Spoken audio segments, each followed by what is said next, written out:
No, we in our industry we know from benchmarking that we actually make more profit than our competitors. Our margin levels are higher, but we can sell a product cheaper, and that all comes from the infrastructure that we built, the way we maneuver a product. We can maneuver it more cost effectively and quicker than our competition. All right, welcome back to Exploring Growth. Today we have the opportunity to hear from the CEO of a Central Florida company, since we're in that series still, that has been growing very fast and very consistently over the last 6 years, which is really amazing. So today I'm talking with Lewis Cook, CEO of Catapult Print. Welcome to the show, Lewis. Thank you. So out of the gate, just tell us about like your role at the company and what does the company do? So we're a label manufacturer. So we produce labels. A lot of the labels you see in the food products in supermarkets for manufacturers supply to Walmart and the large box store retailers. My role, as it stands now, is CEO. I'm one of the founders, along with a few family members. My dad and my brother as well founded the company in 6 years ago now. It'll be our 6th birthday in July. Okay, that's awesome. Yeah. So the labels you guys print, a lot of us probably have seen those in supermarkets. Yeah. If you go all around the perimeter of a store, your fresh items that you see on the labels that you see on your beverages, your cooked meats, salad packs, everything that you see in the supermarket, especially in Florida, a lot of them supermarkets you walk around, so a lot of our labels in there.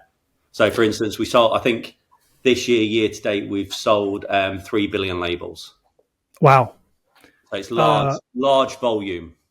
Yeah. So we shop for most of our groceries at Aldi. Yeah. And so I think I don't know if they're one of your clients or through client, channel, but I noticed like the way they package their salmon is very different than I've seen. And it looks like they're sort of like framing out the piece of salmon. So it looks really appetizing. It's very thin. Oh yeah. I mean, I was looking at your website and I was looking at some of the examples, and it looked a lot like what I've seen. Yeah. So that's what you see, the framing out there. It's a thing called a lineless label. So we're one of only 2 printers in the US that can produce and manufacture them labels, which is it's a lineless. It's actually better for the environment. It looks better on pack. So we do a lot with Aldi, and I've worked with Aldi over a long period of time in our previous business as well. We've always worked close with Aldi. Yeah, that's awesome. And I'll say too, just from a consumer standpoint, seeing that in the rack is it's more beautiful, right? Like I'm looking at the piece of fish and I'm judging on the quality of that piece of fish. I'm not looking at packaging. Really, it's like the packaging sort of goes to the background. And then a small detail, but these are the kind that make or break, experiences, is that when I get it home and I'm ready to cook it, I pull it out. It's so easy to open. Yeah. Like I literally just take a paring knife and just slice one side of it and I'm in. Yeah. Yeah. But that's the thing with that label. It doesn't apply glue across the whole back of the label. It just in set areas. Right. So yeah, it's we always everybody in our industry jokes that you can never shop a supermarket the same. Loved ones hate going around the supermarkets with anybody that comes from our industry. The rest of you, we walk around the supermarket looking at food, you noticing labels and you look at the whole supermarket in a different way. It takes a lot longer to get around a supermarket. I bet. So like an art gallery. Yeah, it's your poor kids trundling around with you that are like, Dad, can we go now? You stood staring at the beverage section for 10 minutes extra looking at labels. They're going to grow up with a whole different experience that you had growing up as a kid. Yeah. Telling their friends, yeah, you should have grown up with my dad. We spent 3 hours in the grocery store. So you had talked to me earlier about growing your company over the last 6 years to 55 million. And now right before the podcast, you said you're on track for 60 million.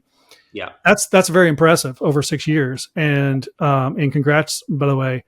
What is the key to that type of consistent high growth? Well, I think all of that growth's organic as well, which is rare in our industry. So a lot of acquisitions usually sort of fund the growth. For us, we have grown organically to 60 million.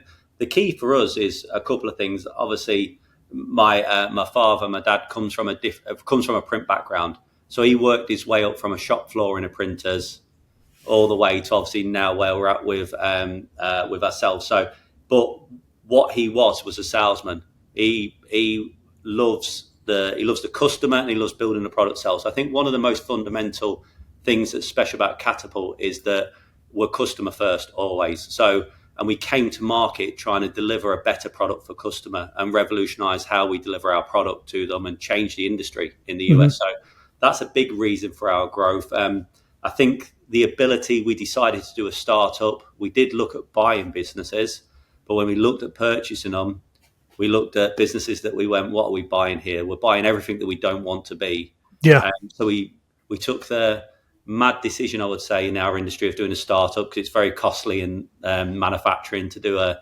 greenfield startup in America. But what that allowed us to do in the long run is build the model that we truly believed in to deliver a better product to customers. So I think biggest thing for us is two things: is being customer focused, but actually delivering a product that makes it easy to sell. My dad is always massive on, he's a salesman at heart. He loves customer, and he loves selling product, and he wants businesses to make it easy for salesmen to sell. So the infrastructure is built behind a salesman, so you can go out there and offer everything a customer wants. Yeah, it sounds like his approach is, let's just make it make sense so that when we're having the conversation, they can't say no. We want to be, we want our sales team to have a Swiss Army knife in their pocket. So our 4 things we build every business around, and especially this business at Revolutionize, obviously price is massive. The reality is, and people are fearful in this in our industry and other industries, that they think, oh, you can't sell on price. We absolutely believe you can. If you can deliver a product cheaper and you can use that to your advantage, and you can be more efficient in the way you create and develop a product, then absolutely you should be utilizing price to do that. So price is one of the big components. Lead times is critical to us. We deliver our products on average in 2 to 5 days. The rest of our marketplace in 20 plus days. So we are much faster. We're cheaper. We're faster. Quality is not hindered, because quality is one of the biggest things. We actually deliver a higher quality. We have unique tools in our business that allow us to deliver a higher quality product than anyone. And service goes without saying. We're sales-driven, customer-driven organizations for service. But our big ethos and belief was always that there should be no sacrifice to customer. So when our sales reps or our salespeople or anyone's engaging with a customer, there's not like, well, we're good on this, but we're not good at this, or we need a certain customer profile. We try to build a business that allowed a salesman and the customer to deliver on all the things and not sacrifice anything for a customer, which I think it enables us to win. But the other thing that when you think about high growth, everyone thinks about the new business coming in. But in terms of our existing business, over the 6 years, our customer retention rate is 98%. We don't lose customers as well because of that, which also makes it easier to grow. And nothing's coming out the bottom. Yeah, makes it a hell of a lot easier to grow. So for us, we truly deliver on all them things and create an environment for a customer where there's no sacrifice. It's making it easier for them. Yeah. So I think that's a big reason why we're able to gain market share. Yeah, if you didn't have the numbers to back up the success, meaning if you didn't have the $55 million run rate over 6 years and the 98% client retention, I have to say that most people would hear that pitch and say, we don't believe you. Yeah. Because, there's the whole example of the triangle of you can have it good, fast, or Yeah, they teach it in colleges, right? And it's always you can't have it all. You can only have 2 of the 3 type of thing. Yeah, absolutely. And you're basically looking at that triangle and say, well, no, we're going to do all 3. In fact, we're going to add customer service to it as well. And I think most investors who are worth anything would look at that and say, yeah, right. Like, how are you going to do that? Yeah. So that's, I guess the first question though, before we get into how did you do that, is, are you making any money? Right? Because that would be my next question is, are you making any profit? Because yes, you could maybe do those things for a short period of time, but maybe there's not much profit coming at the end. No, we, in our industry, we know from benchmarking that we actually make more profit than our competitors. Our margin levels are higher, but we can sell a product cheaper. And that all comes from the infrastructure that we built, the way we maneuver a product. we can maneuver it more cost effectively and Yeah. quicker than our competition. So, and our biggest challenge, to be honest with you, is that everybody promises the world, right? Every company out there promises that. What company doesn't sell on price, service, quality, lead time, right? In our Yeah. industry, every single person, every salesman that's picking up Mm-hmm. the phone or visiting a customer or whatever they're doing to attract sales are promising the world Yeah. to the customer. We have two challenges. Biggest one is making customers believe and trust that we can actually do it, because Yep. they've been burnt so many Yeah. times Yeah. by even maneuvering work and giving the trust into someone and they let them down. So that's a big challenge for us. So, and if you look at our website, you look at every touch point of our business. That's why it's so critical we look and feel and are different. So if you Mm-hmm. come to our site, it looks different to any manufacturing print business you will ever walk into. It's very different. Yeah. Yeah, the facility. If you go on the website, you won't see another. We don't talk the same. We're because we are truly different. So we need to, and our people are different to what you would generally see as well in the print industry. So it's really important to us at every touch point we reaffirm to anybody that's engaged with our business. We don't just say we're different, we are different. And there is a little bit of validation. It still has to be proven. It's still a lot more hard work than this.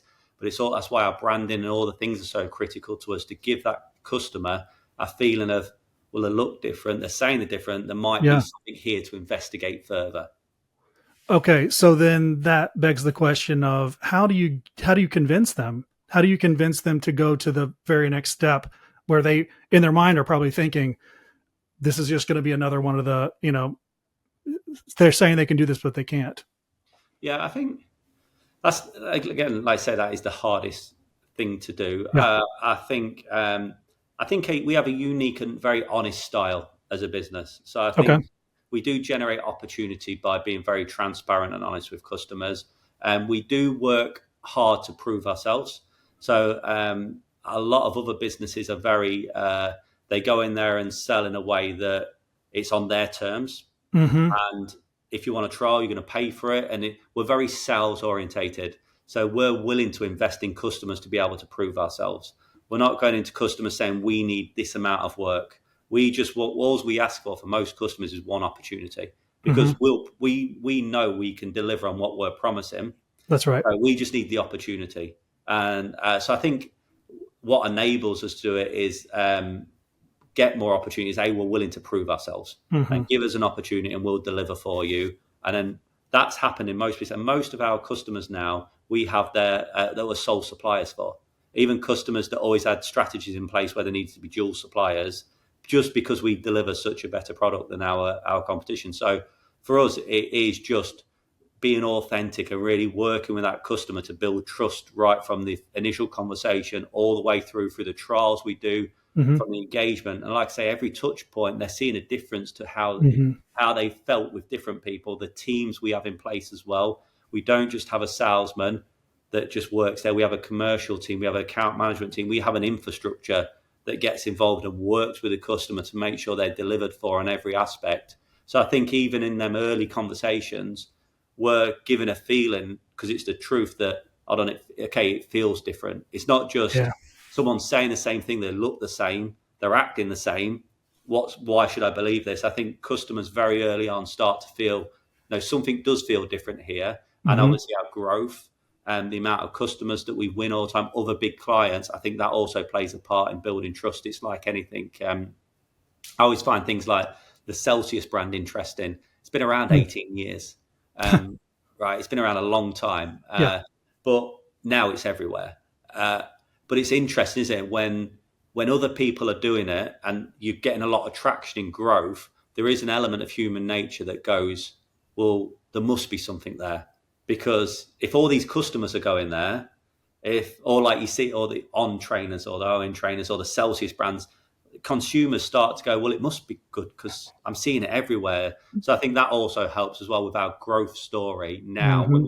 It wasn't in the early days, but where we are now, it Yeah. definitely helps that they're seeing this momentum and this growth, and a company doing something that nobody else has done in our industry, I think, ever organically, and not this quickly. So I think that also plays a part, that they start to build trust. They're going, well, if that's happening with all these other people, then it can't Yeah. all just be smoke and mirrors. Yeah, right. Yeah. I mean, I don't know anything about your industry, but I just know looking at it, the fundamentals of it don't work with, I think, traditionally with the things that you're accomplishing.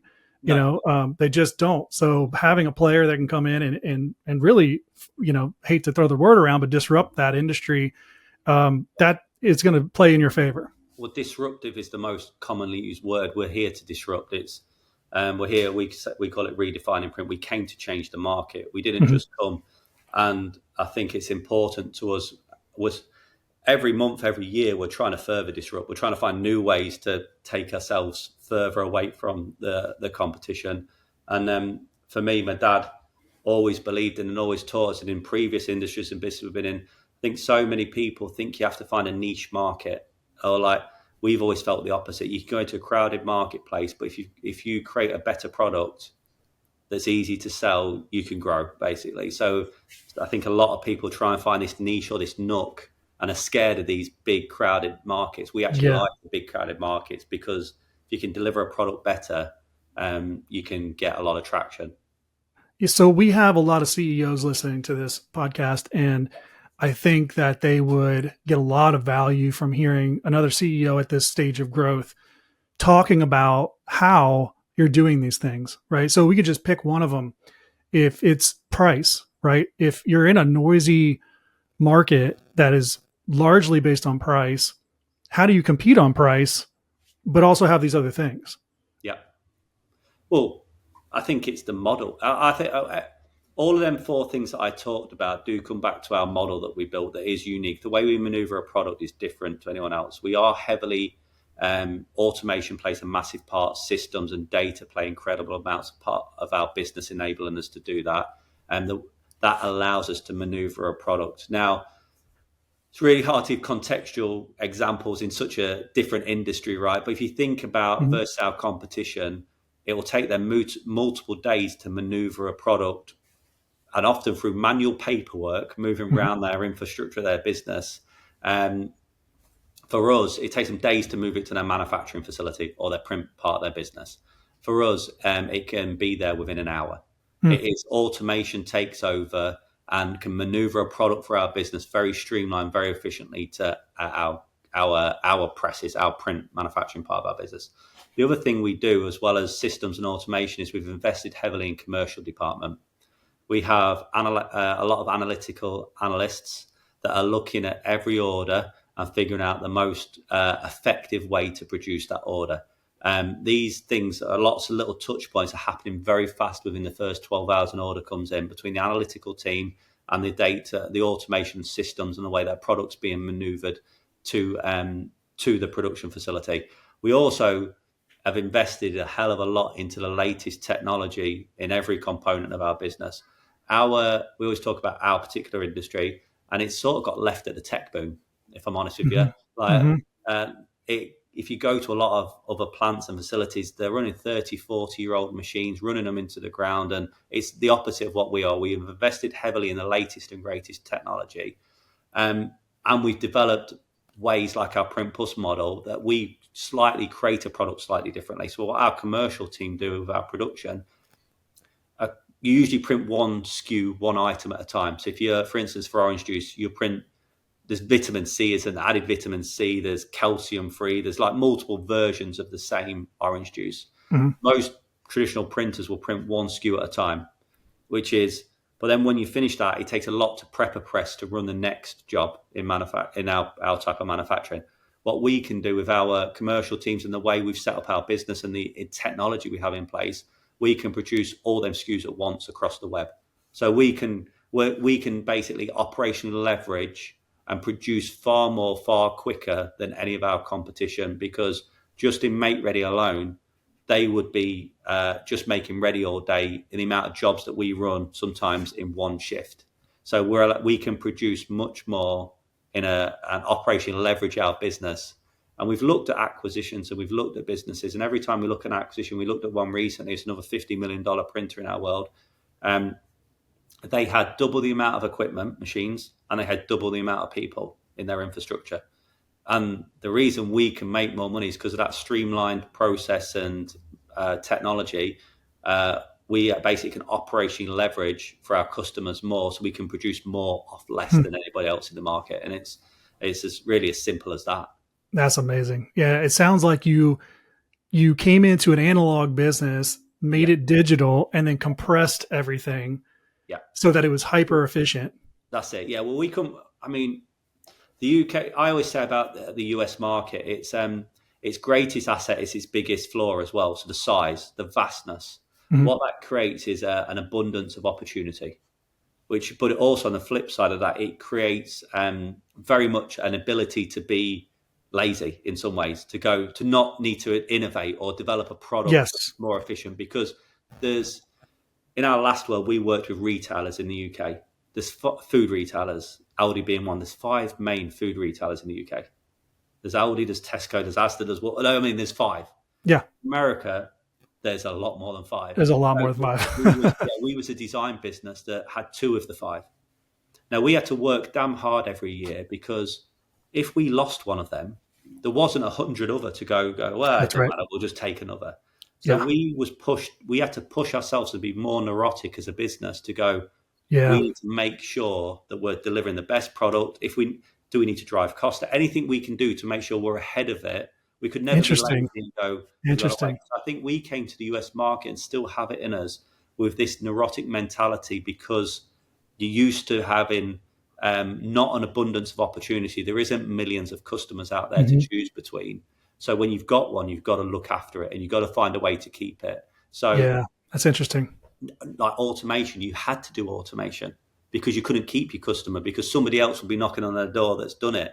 So we've sort of brought that same mentality and approach to the US market, where a lot of our competition are that, like I say, we always thought with some of the things we did, we thought we had like a year's advantage of going, like, people will start doing it. And it's crazy. The traction we've had, not one other company, should I say, has seemed to do anything to sort of try and combat what we're doing in the market share we're gaining. And I think, it's the vastness creates this sort of, this is the way we do it, and not an ability to change. And we're changing all the time, our business. So when you started in the UK, did you know that, did you have that perspective back then? Because now it seems very clear that was the crucible, that was the testing ground. And now you can come here and really, push the pedal down and go. Yeah. And you've been, the feedback is you can keep going. But when you were there starting out, did you know that, hey, if we can make it here, we really can make it in the US? Yes, this particular business we ever started, that was our previous business. So prior to this, we were the design business. So we used to design all the packaging. So that was out of the UK. But while we was in that design business that we owned was out of the UK and US. So we was engaging with all the print base in the US, and we couldn't believe that's what sort of led us here, because it was like, this can't be right. What we're seeing, the lead times and the quality, like that's sort of what drew us here. I think it's always it's in our nature as well, though. We have I think we're passionate about the product. And I think so few businesses, we see it as a product that we're trying to deliver. Like we have systems in place, for instance, like our customers have live visibility of their orders at all times. They can click on a button right now on their app and see exactly where every order is in our business live. They can see if it's shipped to them. They can see if it's in manufacturing. They can see exactly where it is. Nobody else is doing that. But every touch point in this product, we're trying to create a uniqueness. And we have this drive and thirst to disrupt and do things differently and improve. So even a lot of the tools that we have now, or some of the things we do, we didn't come to market with, we didn't have a year ago, but our mentality is definitely driven around a desire to constantly want to improve, get better, disrupt. And it's all driven from sales, if I'm honest with you, though. It's all about market share. How can we create a better product to win more customers, to grow this business? That's what it all stems from. It's a super solid business model. On the outset, not knowing all of this, I would say, yeah, right. I don't believe you, but now that you get into describing how it all works, the business model is the most sound, because if you can accomplish those things fast, cheap and good, then you've won, right? because that's really what the customer wants, no matter what industry you're in. So it's, if you can, and then I'm looking at it from a marketing standpoint, the marketing has less work to do, because all they have to do is really support these conversations that you're having. Because once the conversation starts and it becomes organic and good and it's accepted, and assuming a trial is kind of like that kickoff point, then it's there for you to perform and to prove, and it should make sense pretty quickly out of the gate for the client to sign up. Oh, absolutely. Our marketing's there to just try and create awareness of who Catapult are and make people aware. We don't, at the minute, we talk about push to pull, but at the minute it's very much push. So we're absolutely, because yes, we've grown from a startup to a run rate of 60 million this year, but and that will continue that level of growth. We have plans to be at 100 million in the next couple of years at the minimum. So, but we're still not one of the market leaders. Like, the biggest in our industry is 6 billion. So that we're a long way. We're still we're there. We're a fly that now annoys the lion. And we're definitely noticed in this industry and treated very uniquely in this industry, but there's still a lot of runway to sort of grow in this industry. So yeah, I think it's exciting. So far you've grown incrementally for the most part and done it really solidly. You have a good foundation and it's a solid, track record, and you've got momentum now. Do you foresee turning that incremental growth into more exponential growth through acquisition or through even being acquired? Definitely not be acquired. We do have, 3.5, 4 years in, we did bring on a private equity partner. So we have private equity funded as well. And that was just about accelerating the growth even harder, investing even heavier between us. And we've got a great partner in place that we work really well with. So for us, no, we are open. We will explore acquisitions. Our biggest issue we have when we think about acquisitions is we are very unique as a business. The way everything I just described on you, any plant that we purchase, we're gonna be selling a lie then if we go sell to their customers without changing their total infrastructure. Yeah. So who could you buy that you wouldn't change everything? Yes. Yeah. Yeah. Now, that doesn't mean, if you think about the minute, we are mainly in labels is where our growth has come. I think we've got a lot of runway there at the minute. And I think one of the big things we did in design, and we believe here, is we love very focused approaches. So we don't want to be everything to everyone, something to someone to start with. So for us, we have got a lot of runway still in labels, and we know we're very good at that, and we're big on disrupting industries. We get asked by customers all the time to go into different product sets, shrink packaging, for instance, flexibles, different when you go around that grocery store than the labels. And we could go win loads of business straight away there in a current customer base. But for us, we want to do things very focused and very disruptively. So I think when we start to think about acquisitions in the future, I think right now we're very young as well as a business. Sure. Yeah. 6 years. Yeah. We're growing very fast organically. So we've got to make sure we control that growth to not fail and not let our current customers down or affect the current growth. But I think that in the future, there is opportunities to investigate maybe different sectors, different categories like flexibles, for instance, and then investigate and work about how then do we tweak it to our model to disrupt another industry like we disrupted labels. So you mentioned Eco Plus, I believe, is a product. Is that a tech product or is that a service? Eco Plus is more about our sustainability approach. Okay. So yeah, that's about again being a. Or maybe I was thinking of Print Plus. Print Plus, yes, Print Plus. That is it's a product that adds value to the customer. So it's a little bit around our model and how we print differently. Very simplistically, Print Plus is it's effectively digitalizing print. So if you think about your digital printers at home, you click a button, don't you, and it prints. You don't have to set up a printer with all the different colors to make it print. So our sort of Print Plus model is around about in our world, digitals presses make ready very fast, but run really slow. So if you run in a long order, they're very slow. The world we're in is called Flexo. So what that does is run really fast, but it takes ages to set the machine up. So what we've done is sort of with Print Plus is digitalize that process. So we can make ready and prepare our presses very fast, close to equivalent to digital, but then run at flexo speed. So Print Plus is all the mechanisms and things we've put in place to be able to almost digitalize our flexo presses. Yeah, that's amazing. Do you have any products in mind? And maybe it's not products that you would sell your end customer, but maybe tech that you're developing that then would be licensed to other competing companies. I could see this in the Yeah, future we do where that. Even our customers come in. So if you came into our factory, even with if you think operationally as a business, we've also created the ability to have live data at all times. So Mhm. every component, every press, every part of our business, we can understand how it's performing within a minute, an hour, a week, any time frame, and see live. And we compare it to like running watches. Like back in Yeah, the day, you went out for a run, you'd get home and you try and figure out how did I do. And I think yeah, lots of businesses still operate like that. They have their production month or their week or whatever it's like a time. lagging result. Right, Yeah, I wait for all these Excel spreadsheets to come out. How did we do? yeah, Our model, our systems are all about in time, whether that yeah, be data internally or whether that be data externally to our customers. So even our customers come in and they ask us for our system a lot of the time.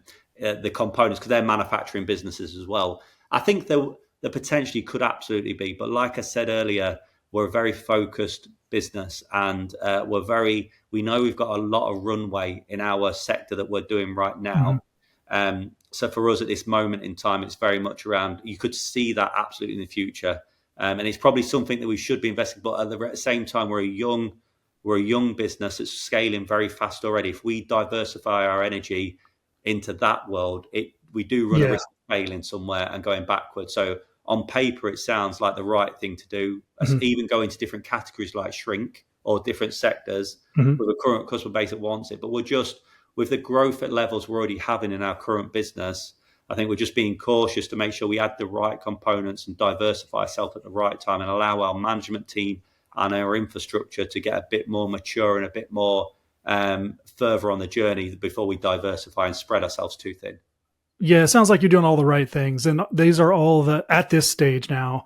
You've done all the hard work to get here. These are the hard things to continue to do because it's not as sexy as going after another category Yes. or an acquisition or something that is more sexy. Yeah. Um, and speaking of that, of course, the next question is going to be about AI because that's what everyone wants to talk about these days.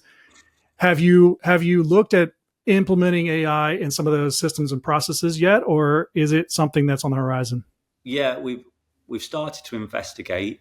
I say our systems people want to let it mature a little bit in some of the areas before they Mm-hmm. physically put out business, but it's definitely forefront of mind. If you think about our industry as well, our business, I always say about ours, it looks different, all the different labels we're printing, but in reality, it's all the same. Yep. So we have a lot of very repeatable tasks in our business, Mm-hmm. a lot of very repeatable information. So I think AI can play a massive part, like automation has done. I think it can take it on further from Yes. what automation is doing in our business. So it's definitely front of mind. I think it can make a big impact. And if you think about our business is very much about operational leverage. Do more quicker with less with the highest quality, and that's where AI does fit perfectly in that. So I think as it sort of branches out and as it gets a bit more involved, especially for businesses and some of the components and how you can utilize it properly, I think Mm-hmm. it would definitely be something we'll be investigating or we are investigating utilizing. Yeah, I can only imagine the head start it will give you on top of the headway you're already creating. I Yeah, mean, you in a sort of an analog industry, you are digitizing, automating, yeah, and systematizing everything. yeah. And then if you add AI on top of that, you can't be caught. Yes, that's exactly it. You got to be, and it's so important as a disruptor. It's so important to be ahead of the curve all the time on anything. Is critical to us. So Mm-hmm. I think the biggest danger is, and I think lots of businesses do this, and you see lots of businesses do it.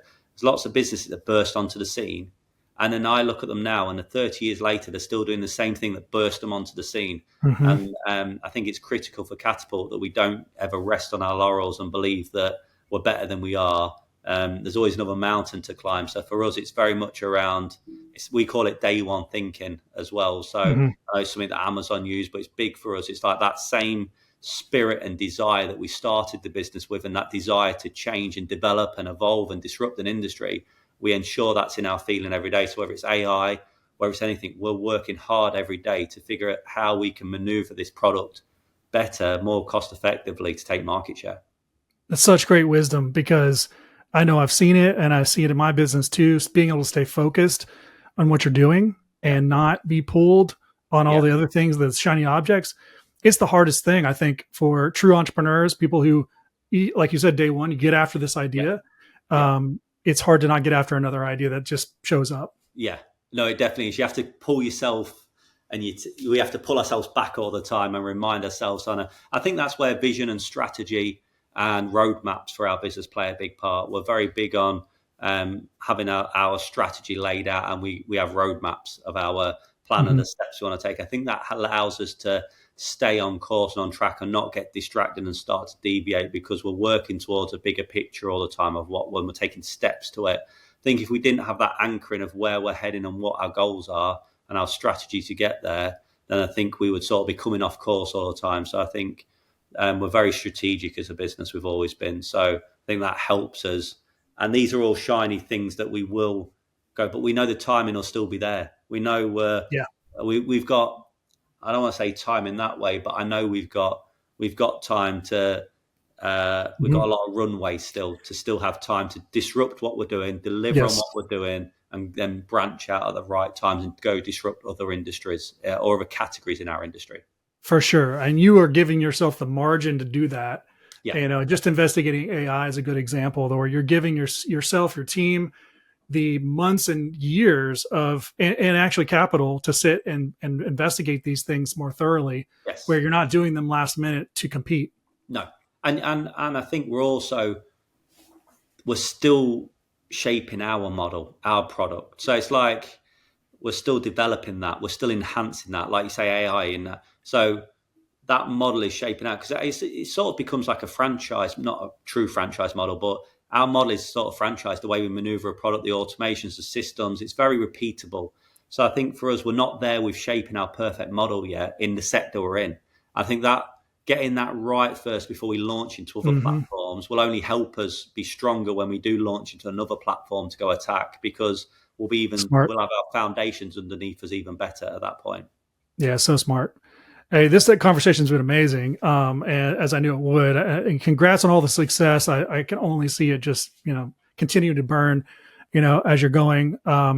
If people want to find you or Catapult, where should we send them? Well, LinkedIn, email. We can send them anywhere we want. They can obviously check out the website.